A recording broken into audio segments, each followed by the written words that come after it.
So a little extra stuff here that's just explained.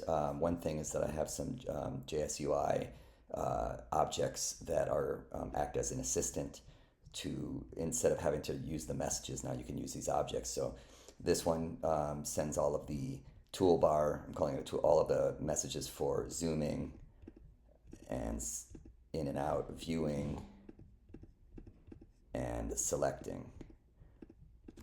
So these are all the messages that still work, but now you've got a convenient UI that you can connect. And I also have a mouse mode, a new mouse mode one. We're going to get to this third one, this mouse mode 2, which is draw mode. That's a new mode. They also are mapped to keys 1, 2, and 3. And this is wrapped in an abstraction in the help patches. So that is, you can find that here. Let's go to the spectrogram and I'll run through some of the other stuff. So let's see, color schemes first. I removed the classic color scheme and replaced it more or less with an improvements turbo color scheme. It comes from Google. License information is in the README file. It's permissive. So I've got a bunch of other perceptually uniform color schemes now, and they're inverted versions. Turbo, which is a nice non-uniform one, but with high contrast. Hot, and then still have the custom and the grayscale and all the inverted. So a bunch of new color schemes. That's for the color bar and for this, of course. That's in the notes. Let's see. I have updated the internal FFT processing using PFFFT with SIMD accelerated flags for Windows and Mac, so it's much faster. It's 3 to 5 times faster than what I was using before. So that's just an under the hood optimization, no change in functionality. Added a frequency reassign feature, and in the display tab you can see that here. So this is doing frequency reassignment that is useful for pitched and sustained pitched stuff. It'll do clustering and kind of estimate the actual frequency, especially at lower frequencies. It's really useful. I show here how you're going to get a different look depending on. I'm not doing time reassignment, which is sometimes done in spectrograms because I have such flexible window overlap functionality, which basically does the same thing. So frequency reassign, and then I'll, as an example, if I increase the window overlap size, you get to see that it gets increasingly detailed, and we can zoom in to different levels to see what that looks like. So that's pretty cool. There is time format now. Defaults to seconds. I think it might have been milliseconds before, but we can also do hours, minutes, seconds, samples, minutes, milliseconds, and so on. So that time format is new. The write message for the PNG to write the spectrogram now has, when you don't specify any dimensions, it uses the current dimensions of the presentation mode for the external, which is convenient so that you don't have to figure that out. If you like the way it looks and you want to just save it, it'll do that. I'm just going through the changelog here. Updated the help patches, snippets, and so on. All the XML stuff is updated. So there's a new draw mode. So we have this is mapped to the 1, 2, and 3 keys for convenience. But so we have the selection mode, which we had before. We have a move mode, which lets us do all of that stuff, both frequency and time axis. And we have a new draw mode, and draw mode lets us draw closed shapes. So shift clicking, let me get rid of the selection for a second. There we go. So whatever it is that I want to select, I can do that. I can have as many of these as, I think I have a limit. It's a pretty reasonable limit for the number of shapes. I put that in there, 64 shapes. There's also new attributes associated with this, line width and line color for these. Draw line width and draw line color are the attributes. And the reason why I have this is there's a new in-place buffer tilde editing functionality with a bunch of new messages. Those new messages can be found here in the edit messages subpatch. including undo and redo, up to 20 levels of undo and redo. But also, conveniently, you can right click and access all of these essentially with the same messages. So we've got undo, redo, isolate selection, delete selection, gain selection, isolate shapes, delete shapes, gain shapes, clear last shape. So clear last shape will get rid of that one. Clear shapes will just get rid of all of them. I can also just shift click on any drawn shape like I mentioned before. And shapes, these are shapes. Selection is the selection box. So now we can isolate them, we can delete them, the inverse of isolate them. So isolate them will zero out the spectral energy around them, but not inside them. Delete shapes was the opposite, it'll zero to inside. And gain shapes will allow us to set two gain values, one for inside, one for outside. So I'll just do that now. So if I want, let's say inside I want to increase it by 12 dB and outside attenuate it by 20 dB. So that's there. Pretty cool. And the same thing for selection. So isolate is grayed out if it doesn't apply. So there's no shapes drawn, so you can't do that now. But let's say that I want to delete everything here. So there we go.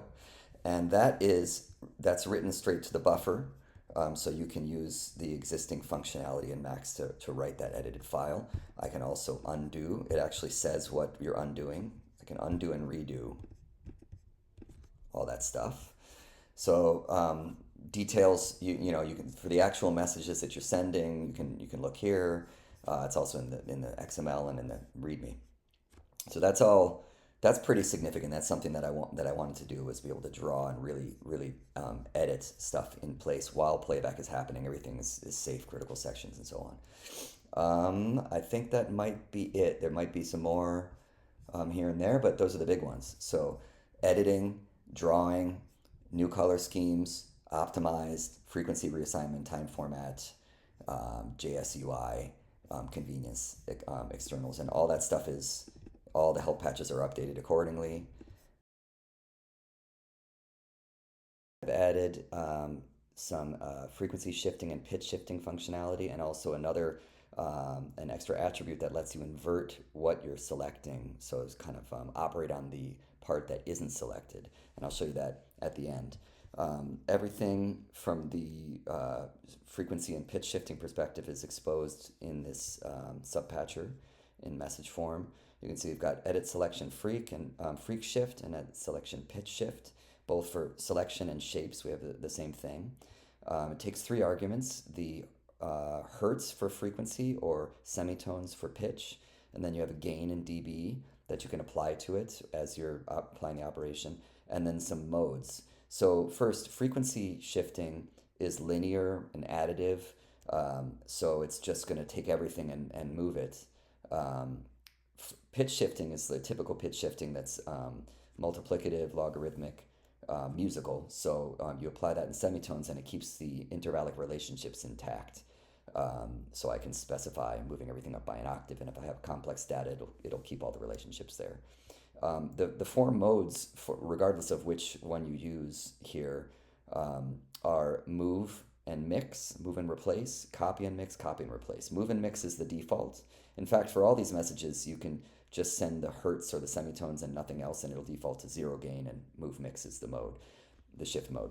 So move mix means zero out the energy of the origin, shift it up or down, and mix it in with the destination energy. Move and replace is zero out the energy, move it to the destination, and overwrite the destination energy.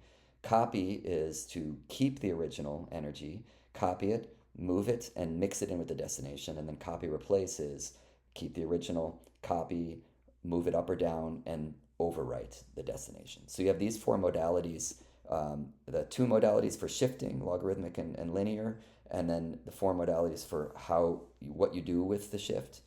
Gives you pretty much every combination.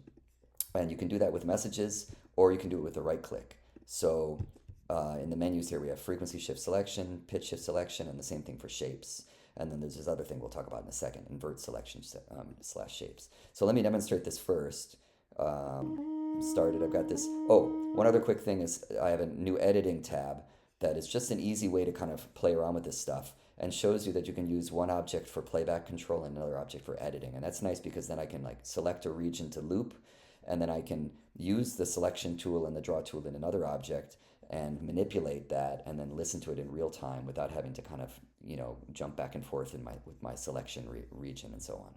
So I've got a selection region. I'm zoomed in here in the edit window, and let me start playing around. So select that, and let's do a frequency shift selection first. So this is probably around like, I don't know, between 250 and 300 hertz. For frequency shift, you specify a shift in hertz, a gain, and a mode, just like we talked about. Let's do negative 200 shift. Let's keep the gain the same. And actually, let's just make it 6 dB louder. Why not? And then let's do a move. Let's do the default one, which is move and mix. So it's going to zero out this energy, move it down 200 hertz, amplify by 6 dB, and then mix it in with the results. And the results are pretty much non-existent, so it's not much different than a replace. There it is. Okay, let's do another one. Let me switch to the draw tool. Okay, now let's go down here and let's do a pitch shift. For this one, I'm going to go down an octave, so I specify the shift in semitones. If this was a complicated harmonic information, it would maintain the relationships. Right now, since I'm only selecting one pitch, it's not much difference between frequency and pitch shift, perceptually. Let's go down an octave, keep it the same gain, and let's actually let's copy it and replace the energy. So it's going to keep this here and duplicate it down an octave, and then replace this energy down here, which is really nothing anyways. Let's do another one. Let's do a pitch shift. For this one, let's go up by a tritone, 6 semitones, and let's, I don't know, let's make it 3 dB quieter, and let's do a move and replace. So it's going to zero this out and move it up and replace whatever it's overriding.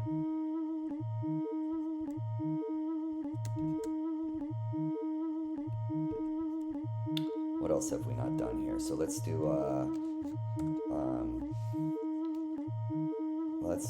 9 semitones and make it not change in gain. And let's do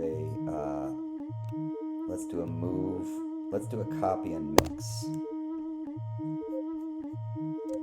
So you get the point. Here, let me use something that's a little bit more. Now we've got a fundamental and 2 overtones. Let's pitch shift these down by an octave, make them 6 dB louder, and let's do a copy and mix. Interesting. And then last one, as an example, frequency shift. Let's go up by 1,000 hertz. And then make it 12 dB louder. It's going to be ugly probably. And then let's do a move replace. Alright, so you get the point. You could use any of those combinations, either of the edit operations for selection and for shapes. Now, as a last thing, let me show you what inversion does. So let's select maybe, I don't know, let's select this region here, and let me invert. Now let's do pitch shift. The pitch shift is going to get applied to everything outside of this region. And let's shift everything up by a 5th and keep everything the same.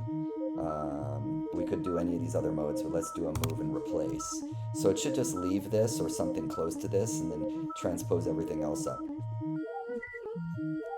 There it is.